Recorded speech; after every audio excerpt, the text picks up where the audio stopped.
Istotą mojego chrześcijańskiego życia i jak sądzę to, z czego ja osobiście będę sądzona, jest stosunek do drugiego człowieka, którego spotykam w swoim życiu, ale także to, w jaki sposób mówię o innych jako publicystka, redaktor naczelna, wypowiadam się o innych ludziach, o, nie wiem, osobach homoseksualnych, dzieciach poczętych metodą in vitro.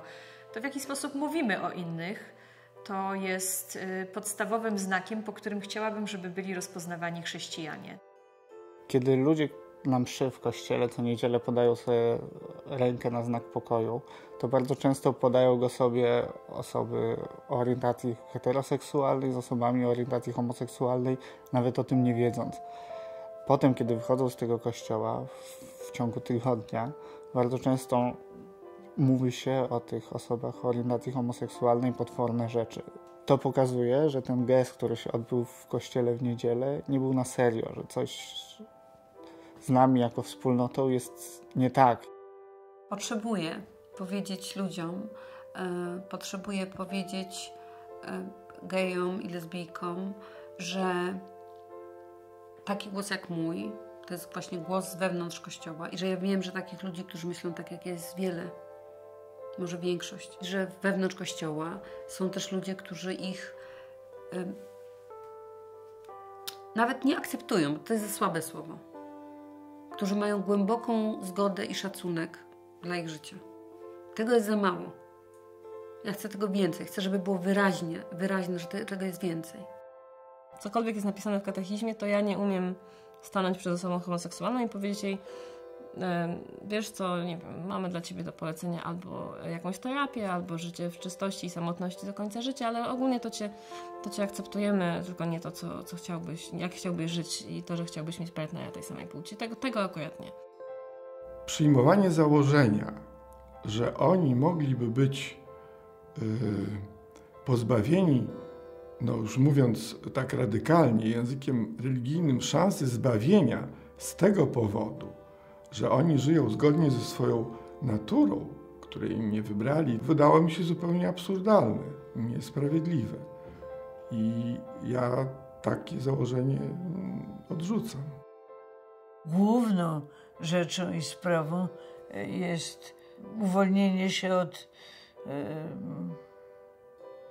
egoizmu, także od egocentryzmu w miłości. Ale widziałam, wierzę, że nie mniej zdolni są do tego ludzie o orientacji homoseksualnej. W tamtych czasach, kiedy jeszcze siebie nie akceptowałem jako geja, cała moja wiara, cała moja modlitwa sprowadzała się do jednego. Panie Boże, uratuj mnie. Pozbaw mnie tego wszystkiego. W momentu, kiedy zaakceptowałem siebie jako osobę homoseksualną i otworzyłem się na związek z drugim człowiekiem, odzyskałem możliwość modlenia się o coś innego niż mój własny problem, o coś innego niż Panie Boże, ze wszystkich żył, tak? Panie Boże, uratuj, tak?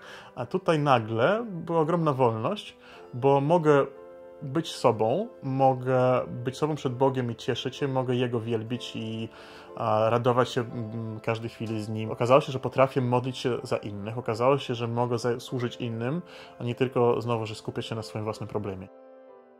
Dla mnie sam proces korekty płci był koniecznością i czymś, wobec czego stanęłam bezradna i gdzieś tam po jakimś czasie zrozumiałam, że takie było moje przeznaczenie i musiałam podjąć to wyzwanie. W przeciwnym razie przekreśliłabym wszystko, całe swoje życie i na pewno rozumiem teraz, że Bóg by tego nie chciał. Nie chciałby, abym przekreśliła wszystko i na pewno chciał, abym odnalazła jakąś odpowiedź dla siebie.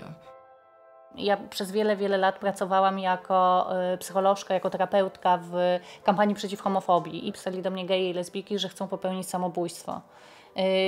Większość z nich pochodziła z małych miejscowości, z bardzo religijnych rodzin. Nie widzieli dla siebie miejsca w życiu, dlatego chcieli je zakończyć. Mam pewność, że moja miłość do syna nie może być grzeszna, że moja miłość do Marty nie może być grzeszna, więc nie mogę się z tego spowiadać. Mam taką nadzieję, Wierzę w to mocno, że Kościół już niedługo zmieni teologię związaną z interpretacją naszej obecności w Kościele. Znak pokoju nie wydaje mi się niczym abstrakcyjnym. No właśnie ludzie między sobą okazują sobie szacunek, może sympatię, a może zaufanie, że ten drugi nie jest zły, a nawet jeśli ma, a pewnie ma jakieś przymioty, to nadal jest tak jak ja, człowiekiem. Chce szacunku, chce sympatii, daję mu ją. Pokój to nie jest walka, więc to nie jest złość, więc to jest taki pozytywny sygnał, który wart jest właśnie tej wyciągniętej ręki. Ja się czuję tak samo hetero, jak i LGBT i czekam z wyciągniętymi obiema rękoma na to przyjęcie znaku pokoju. Mam takie marzenie, ponieważ wiem, że dla osób homoseksualnych, które są osobami wierzącymi, chodzą do kościoła, jest czymś bardzo bolesnym, że one tam bardzo często czują, że muszą być w ukryciu.